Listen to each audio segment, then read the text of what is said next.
Dans l'actualité du 13h15, se laver les mains, un geste simple mais essentiel qui évite les maladies. Une journée est consacrée chaque année, chaque 15 octobre dans le monde à ce geste anodin et qui rapporte surtout aux enfants. Barack Obama et Mitt Romney repartent sur les routes de la campagne présidentielle. Les candidats se permettent même certains écarts de langage. Mesdames, Messieurs, bonjour et ravi de vous retrouver. Mais avant de développer ces titres, la vaccination est essentielle pour sauver la vie des enfants. Ainsi, le programme élargi de vaccination du Burkina a introduit 9 vaccins pour épargner les enfants des maladies. Les résultats sont certes encourageants, mais beaucoup reste à faire. À l'occasion de la semaine nationale de vaccination dans notre pays du 23 au 29 octobre prochain, l'épouse du chef de l'État lance ici un appel aux parents et surtout aux mères de faire vacciner leurs enfants. On écoute Chantal Compaoré. Chers parents, chères mères, chers enfants, la conférence d'Alma-Ata, tenue en 1978, a reconnu la vaccination comme une composante essentielle des soins de santé primaires. En effet, la vaccination a pour but de contribuer à la réduction de la morbidité et de la mortalité. Au regard de son importance, le Burkina Faso a mis en place en 1980 un programme élargi de vaccination. Ce programme a pour objectif de protéger les enfants et les femmes enceintes contre les maladies évitables par la vaccination. C'est ainsi que la vaccination est devenue un élément essentiel du paquet minimum d'activités dans toutes les formations sanitaires de notre pays. Le programme élargi de vaccination du Burkina Faso connaît un développement satisfaisant au regard des couvertures vaccinales qui s'améliorent d'année en année. Les financements obtenus de l'Alliance mondiale pour les vaccins et la vaccination Gavi depuis l'année 2000 ont beaucoup contribué à ces résultats. Sur le plan épidémiologique, on a noté une réduction significative au sein de la population des 9 maladies cibles du programme de vaccination qui, je le rappelle, sont la tuberculose, la diphtérie, le tétanos, la coqueluche, la poliomyélite, la fièvre jaune, la rougeole, l'hépatite B et les infections à Haemophilus influenza B. Cette réduction du nombre de cas de maladies place notre pays dans le groupe des pays qui sont en passe d'accomplir des mots d'ordre internationaux. En effet, le tétanos maternel et néonatal est déclaré éliminé au Burkina Faso depuis février 2012. L'absence de cas de poliomyélite notifiés depuis 2010 nous met sur la voie de l'éradication. Après l'introduction réussie des antigènes contre l'hépatite B et les infections à Haemophilus influenza B, en 2006, le département de la santé veut aller de l'avant en planifiant pour les prochaines années l'introduction de vaccins contre le pneumocoque et le rotavirus ainsi qu'une deuxième dose de vaccin contre la rougeole. Ces succès sont d'autant plus remarquables que depuis 1996, le Burkina Faso a adhéré à l'indépendance vaccinale, assurant ainsi l'achat des vaccins et du matériel d'injection en collaboration avec les partenaires. C'est l'occasion pour moi de remercier les partenaires techniques et financiers qui accompagnent notre pays dans la mise en œuvre des différents programmes de santé, particulièrement le programme élargi de vaccination. Chers parents, chères mères, chers enfants, en dépit des couvertures vaccinales satisfaisantes obtenues aux efforts consentis par l'ensemble des acteurs au cours de la vaccination de routine et des campagnes de vaccination, il existe toujours des enfants qui échappent à la vaccination, engendrant ainsi chaque année des foyers épidémiques éparses. de rougeole à travers le pays. C'est dans ce contexte que l'Organisation mondiale de la santé exhorte depuis 2010 l'ensemble des pays à consacrer une semaine à la vaccination dans le but de donner un souffle nouveau à la vaccination de routine. Dans notre pays, il s'agit de maintenir les acquis en termes de couverture vaccinale, d'atteindre et vacciner des cibles non vaccinées ou insuffisamment vaccinées.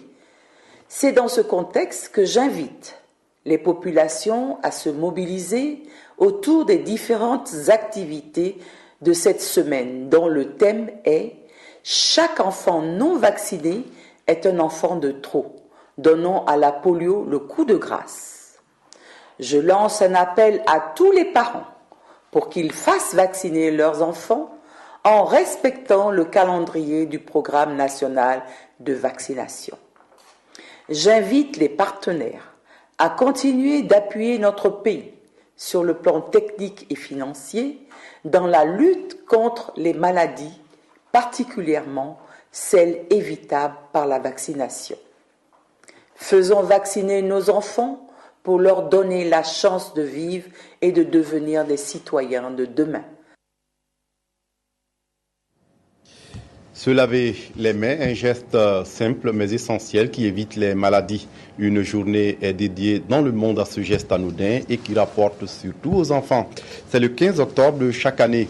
Cette année, au Burkina, c'est Yako qui a servi de cadre à la célébration de cette journée. Nathalie Kaoré.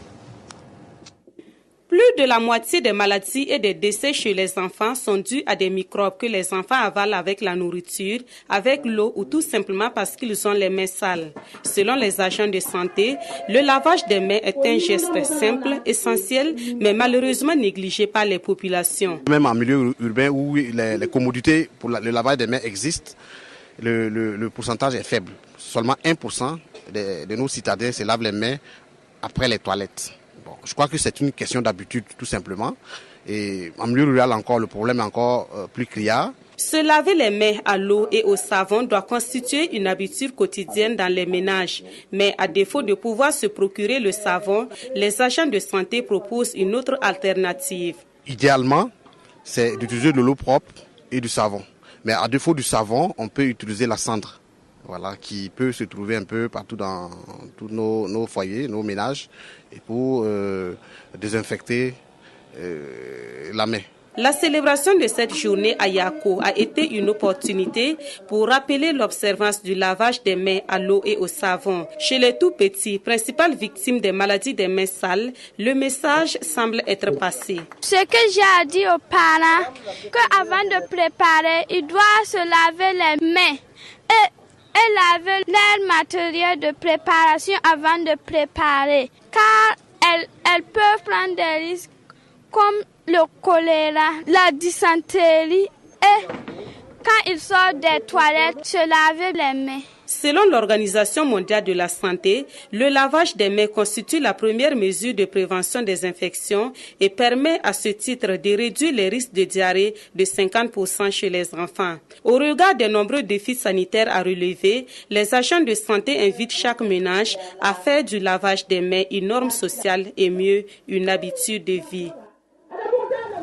La police de proximité comme arme contre l'insécurité sur la bande frontalière avec le Mali, le ministère en charge de la sécurité mène en ce moment une sensibilisation des populations concernées.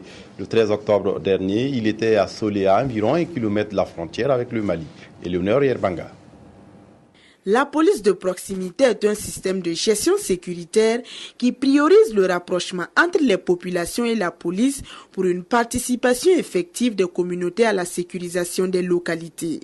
Avec cette sortie à Solé, à 1 kilomètre de la frontière malienne, les autorités administratives ont tenu à informer les communautés sur le rôle de la police de proximité et attirer leur attention sur leur contribution à la préservation de la sécurité dans cette partie du Burkina Faso. Comme nous savons aussi la légendaire hospitalité burkinabé, nous avons profité de l'occasion pour leur dire que compte tenu du contexte sécuritaire régional, il est important pour chacun, pour tout le monde de se rendre compte que nous pouvons bien entendu être hospitaliers, mais émettre également des réserves. D'une initiative du ministère de l'administration territoriale, de la décentralisation et de la sécurité, les sorties dans les différents villages du pays visent à sensibiliser et informer les populations en vue de prévenir les conflits. Assolés, les populations ont profité de l'occasion pour demander l'ouverture d'un poste de commissariat dans la localité où le sentiment d'insécurité s'intensifie chaque jour. À Fadan Gourma, dans l'est du Burkina, on réfléchit sur comment trouver de l'emploi pour les jeunes. Le forum ouvert à cet effet réunit les acteurs de la formation professionnelle. Un plaidoyer est attendu sur le plan d'action régional de l'emploi. Des détails avec Moumouni Soubega. Combattre le chômage et lutter contre la pauvreté dans la région de l'Est, c'est l'objet de ce forum régional des acteurs de la formation professionnelle et de l'emploi de l'Est. C'est un cadre mis en place en 2010 dans l'optique de faire face au chômage dans cette région. C'est une région où le chômage touche la majorité des jeunes et ce forum qui regroupe des acteurs intervenant dans la formation professionnelle et l'emploi se propose d'harmoniser les interventions dans les domaines agro-silvo-pastoral et artisanal et de créer des emplois. Le plan d'action a été tiré du plan régional de développement de la région de l'Est. Donc ce n'est qu'une application. Nous sommes complètement impliqués et ce sont nos attentes. Le forum ambitionne à terme consolider 3000 emplois existants dans les principaux bassins économiques et créer 6000 nouveaux emplois au profit des jeunes. À Kayar, dans la province du San-Matenga, les agents du ministère en charge de l'action sociale et de la solidarité nationale, ainsi que les acteurs de la société civile, renforcent leurs compétences en médiation familiale. Cette série de formations concerne pour le moment 5 régions du Burkina et pourrait s'étendre progressivement aux autres. Nicolas Zigani. Cette formation traduit la volonté des autorités burkinabées à améliorer l'harmonie conjugale et à lutter contre les violences au sein des familles. C'est suite à un constat qu'il a été jugé nécessaire de renforcer les connaissances et les compétences des acteurs de la société civile et des travailleurs sociaux pour une meilleure prise en charge des conflits familiaux. Je crois qu'en 2010, le ministère avait fait le recensement des enfants en situation de rue dans les 49 communes du Burkina Faso, 49 communes urbaines. Et on a constaté que le phénomène était vraiment assez inquiétant et on s'est rendu compte que l'une des situations qui crée ça, c'est vraiment des problèmes que rencontrent les familles. Donc on s'est dit, bon, dans ce cas-là, il faut peut-être développer d'autres stratégies dans le sens de renforcer le rôle de la famille pour vraiment améliorer ces situations-là. Aux côtés des autorités burkinabées sont présents des partenaires techniques et financiers pour soutenir les actions de protection et de promotion des droits des membres de la famille. Il s'agit d'un budget global d'environ 150 millions. Notre société évolue à très grande vitesse et il faut toujours essayer de faire quelque chose. Il n'est jamais trop tard pour bien faire. Et c'est vrai que les attentes au niveau des populations deviennent de plus importantes en fonction de l'évolution de la société. Et nous essayons d'apporter notre contribution en cela. Au cours de cet atelier, les participants sont appelés à développer des approches stratégiques à même de contribuer à une meilleure gestion des conflits dans les familles. Et cela passe par une bonne maîtrise des dispositions juridiques pour mieux appliquer les textes en vigueur. Comment associer les technologies de l'information et de la communication à la gouvernance, à l'éducation et à la sécurité et la paix? La question occupe environ une vingtaine de cadres burkinabés réunis par l'ONG Tiloua International. Il est question d'améliorer leurs connaissances dans le domaine. Frédéric Etienne Basenga. Ce séminaire sur la bonne gouvernance, l'éthique et les télécoms au service du développement durable, de l'assainissement, de la paix et de la sécurité aura permis aux participants d'acquérir une méthodologie de recherche en la matière. En tant que justement gestionnaire du site, il y a des notions qu'on a apprises qui vont nous permettre de mieux protéger nos sites et de mieux également appréhender les dangers que nos sites courent souvent. Ce que j'ai retenu et qui m'a beaucoup impressionné, c'est la partie e-gouvernance, qui est une notion qui contient beaucoup de concepts. Et les concepts qui m'ont intéressé, c'est la sécurité. La sécurité dans un environnement web, ça m'a vraiment impressionné. je pense pouvoir tirer quelque chose de ça. Les technologies de l'information et de la communication ne pourront jouer les rôles moteurs dans le développement qu'à condition que les démarches utilisées soient harmonisées avec les objectifs stratégiques des organisations publiques. C'est cette conviction qui a poussé l'ONG Tilwat à organiser cette formation. Ce sont au total 25 cadres burkinabés qui ont été formés.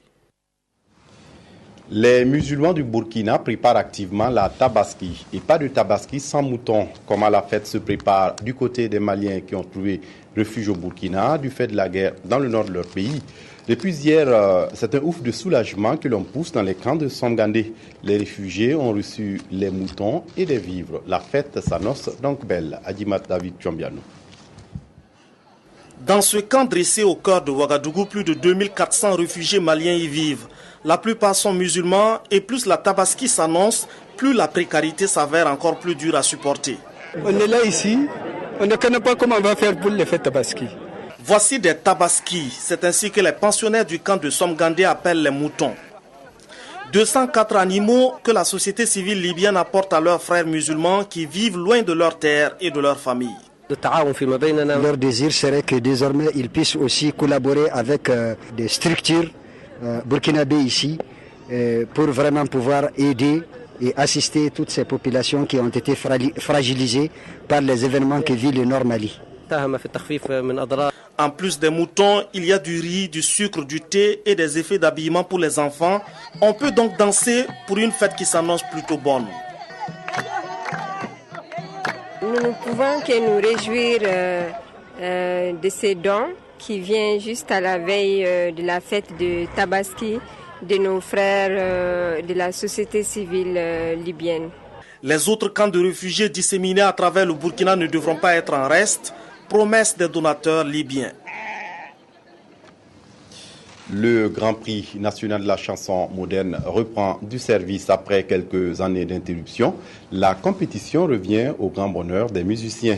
Hier, le comité national d'organisation de l'événement était face à la presse. Explication, Estelle Assogba. Le Grand Prix national de la chanson moderne édition 2012 est ouvert. Toute vedette ou formation musicale des nationalités burkinabées, sans distinction de sexe ni d'âge, peut prendre part à cette compétition. Les candidats peuvent présenter des chansons dont ils sont auteurs ou compositeurs et ces chansons doivent être en français ou en langue nationale. La tenue d'un tel événement, selon le comité d'organisation, a pour objectif d'encourager la création musicale et d'inciter les artistes à s'inspirer du patrimoine musical pour créer des œuvres modernes compétitives. Le petit plus qu'on a ajouté, effectivement, c'est la production. Des titres, enfin des chansons, des 5 premiers là, avec à l'appui un clip pour chaque artiste. La compétition se déroulera en 2 étapes, une phase éliminatoire prévue du 22 au 24 octobre à Ouagadougou et une phase finale qui se tiendra à Manga dans la province du Zunwego les 26 et 27 octobre prochains. Chaque participant doit présenter en 10 minutes au maximum 2 chansons originales non encore éditées ou diffusées dans les médias. Les prestations seront faites en live et un jury nommé par arrêté du ministre de la Culture et du Tourisme sera mis en place. Les 5 premiers seront distingués. Ils recevront une enveloppe allant respectivement de 500 000 francs à 100 000 francs CFA. Les candidats ont encore juste